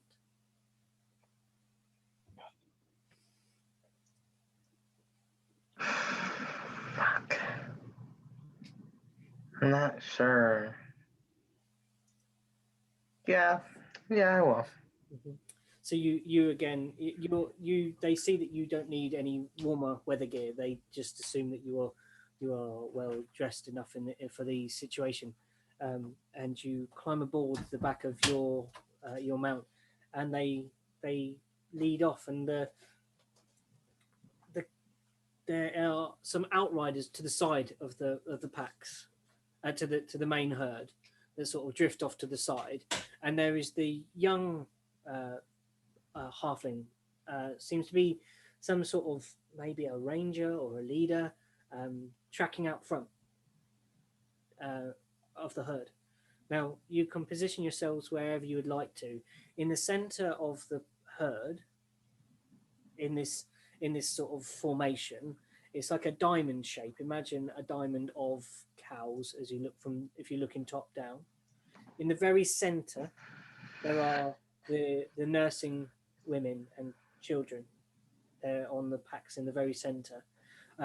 Outriders on either side, and the back and the front. The very front is the young halfling that you met. Also, at the front of this point of the middle of the diamond in the center, that's where the old woman rides. You can guide your beasts where you would like.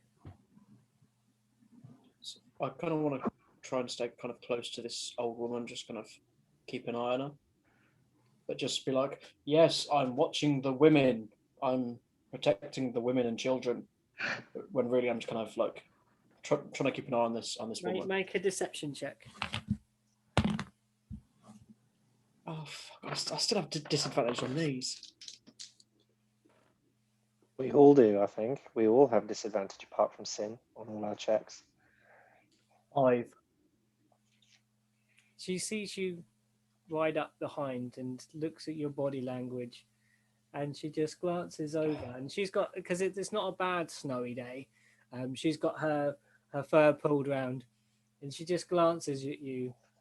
The side of her face rises up and it creases, these tattoos, and she just cocks her head back and goes ha, and carries on riding her her steed forward.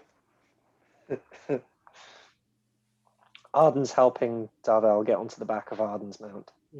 Okay, you're riding one on each. You're riding with Darvel. Well, he can't pilot his own. He's blind, so Yeah. yeah, he'll have to ride with me. Okay, Niala.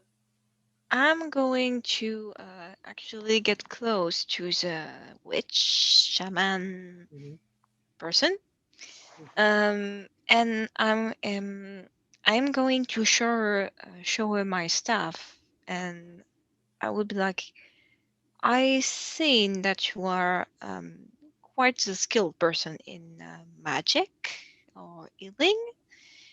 I got this from the mountain. Could you tell me how do I use it? She picks it up. She turns it over in her hands. She smiles and she says,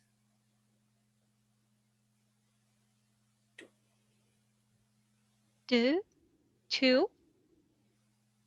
Yes. she's still pretending like she doesn't speak common to you. To what? To I heard voices from it, so two. What? There's two. Does it? One.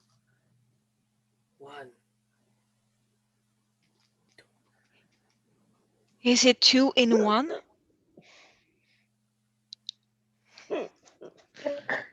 Two in 1. Like shampoo and conditioner. Sorry. Staff and stick. I am so done with you. I'm so sorry.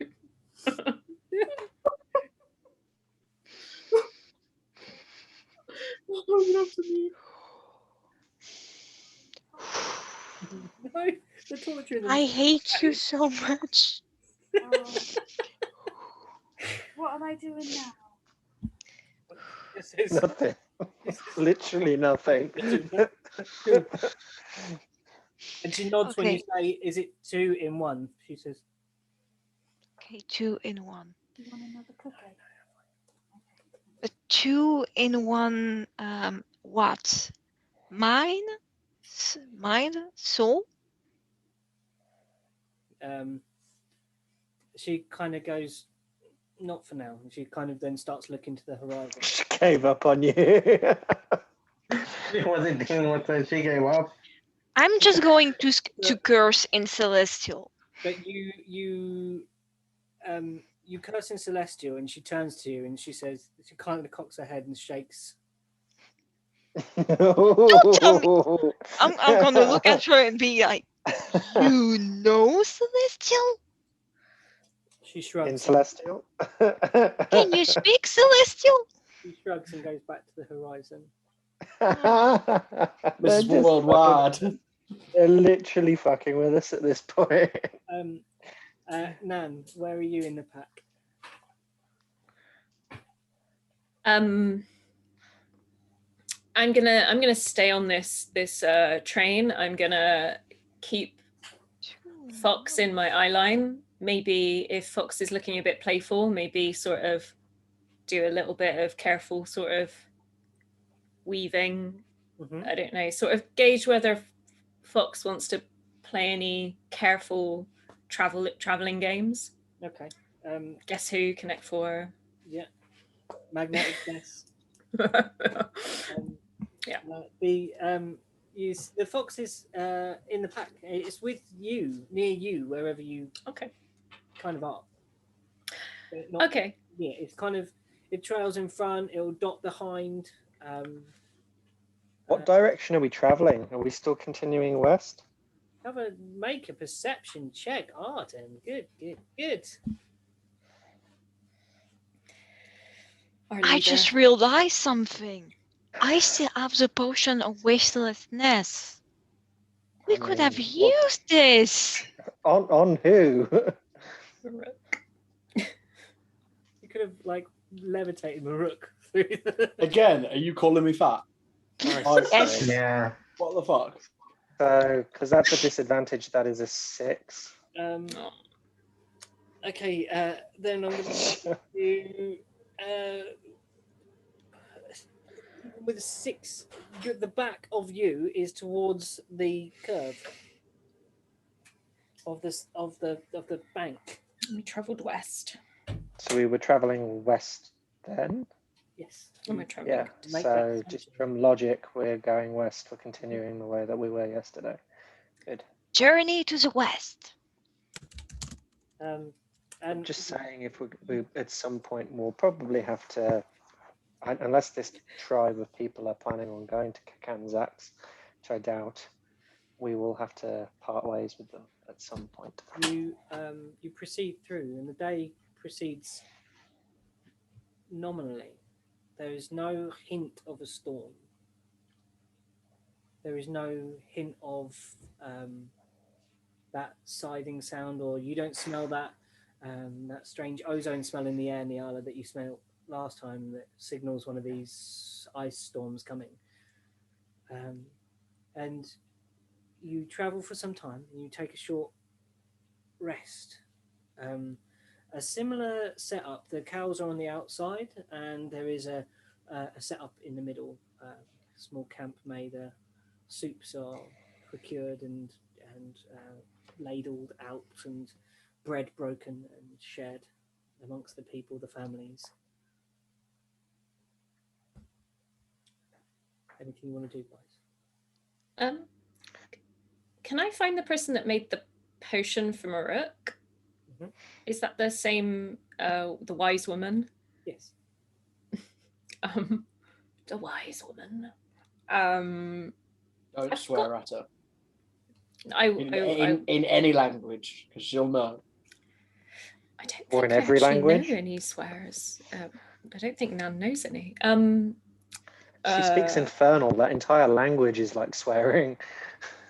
I mean, you're making a big Hey! assumption. She Anyway, speaks Infernal. You don't know. no metagaming. So I've got some purple moss for tea that I found in the caves, and I'm kind of curious as to know maybe whether they. I kind of want to approach with the moss and kind of hold it out and kind of. She takes it and she rubs it. She nods. She's excited about this, and beckons you to join her. And you sit opposite, and there's a little bit away, and you do have some sort of like tea party, and she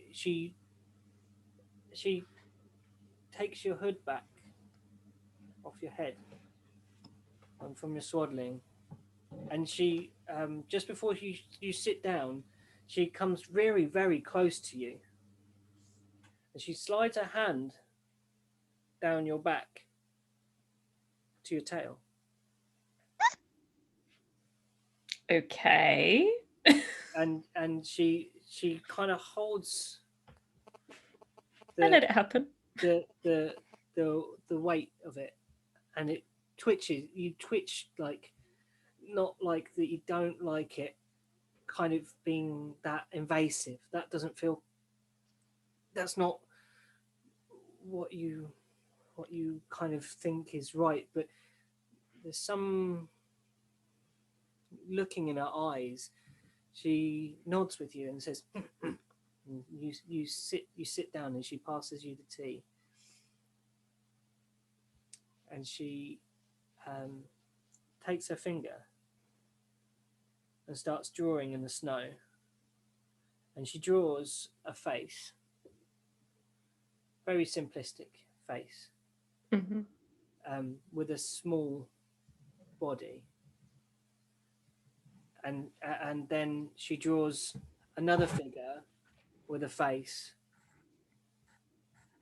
but with the horns and the tail,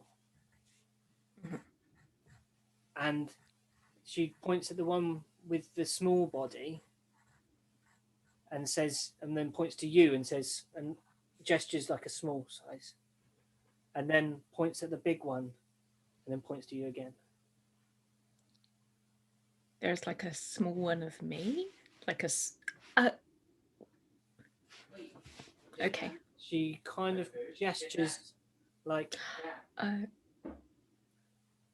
sorry, carry on. Like she's trying to gesture before. Okay. I would have follow you to just to have answers, but I will stay at a good distance to you have some privacy. Well, this the moss makes 3 cups of tea. My intention, I've got it written in my notes. My intention was to give it to Maruk if it does something good, but you know, if it doesn't do something good, then Yala, you can have tea. You're just looking at the pictures for now. Whether so gesturing before. No, I don't quite get it. I think I'm just gonna make a. I'll let you make a intelligence check. That's what she's trying to. Intelligence check, eh? A -1 to intelligence. I have. Oh, that's not bad. Would it be wise? You got well, I got a 15. It's not too bad. Okay. For a mine. With disadvantage. Oh, with disadvantage. All got checks with disadvantage still. 12.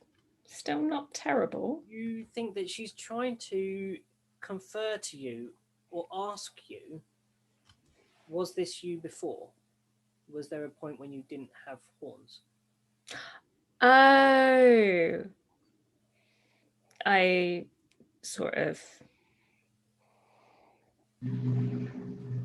I guess there wasn't. No.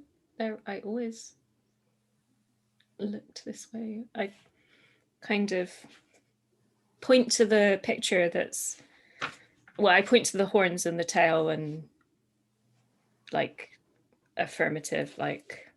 And she nods in understanding. She gets what you're saying, that you've always been in this shape. She says, she kind of nods and she says, she's heard 2 stories. Like she might know another story about someone of your. I see. And then she wipes it out. She sees Nyala coming and she rubs her hands through the snow. But then beckons Nyala. And she makes Nyala and you a cup of the tea. And then there's a third and she proffers it. Okay. I don't know what it will do, so I'm going to try it first and drink. You feel that you can use an extra load of hit dice if you needed to right now, without having to. You can expend one of your hit dice if you need to, without having to actually use a hit dice up. We've had a long rest. It doesn't matter, does it? We don't need to use hit dice in a long rest. No, but you know what the moss does now. Yeah. It's something. Okay, I get you. But it doesn't. Does it stick around? Like, so if I drink it, do I have that like hit? No. Okay. I think it's more like an inspiration. Yeah, you use it one time and it disappears. It's a consumable. It's great. Cool. A consumable thing. So if you found some more of this moss, you would know now exactly what to do. It brew it into a tea, and you know what it does. Groovy. You have a cup, Nyala, and you've also bit of horticulture. You have a third cup of this brew. I do have a third cup. Give it to Maruk. Yeah, I'll give it to Maruk, even though it made me feel good. That's what I'm going for. I want Maruk to feel good.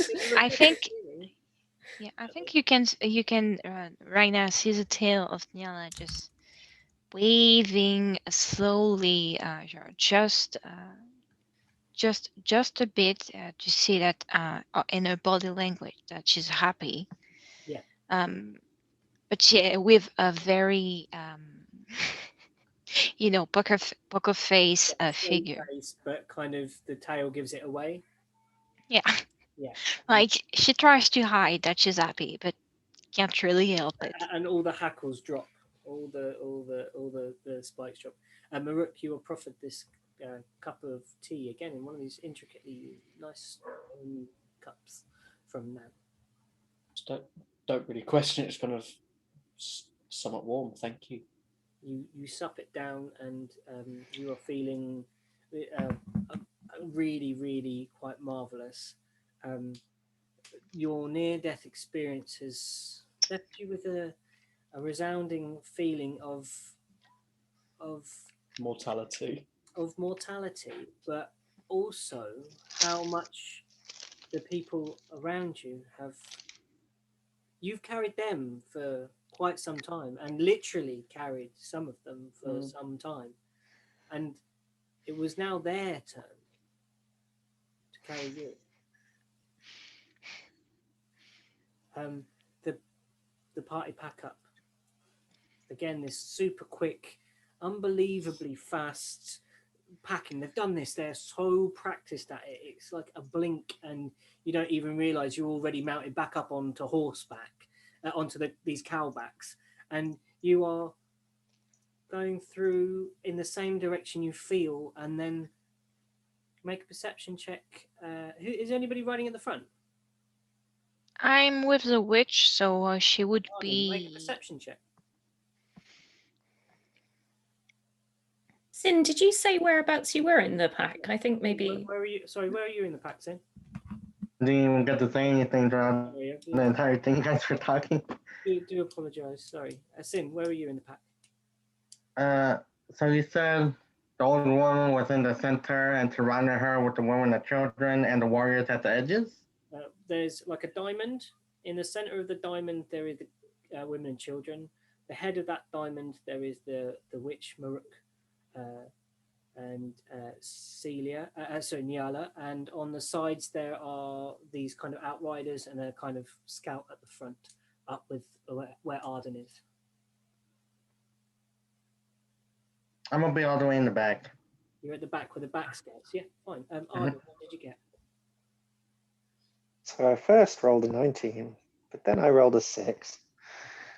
You don't see anything immediately until again it's almost upon you. The snow texture changes, and there is a sinking feeling in your stomach. Last time you felt a change in snow texture. We were on a frozen lake last time. For a while, weren't we? It changes from a soft to a. Oh no. But the cows around you keep going, and then out of the snow is revealed to you the great sides of stone rising up, and a great gate. And this is Kakanzax. Yeah. That's where we shall end our adventure. Oh boy. Ooh, we made it to the city, Oh, boy. guys.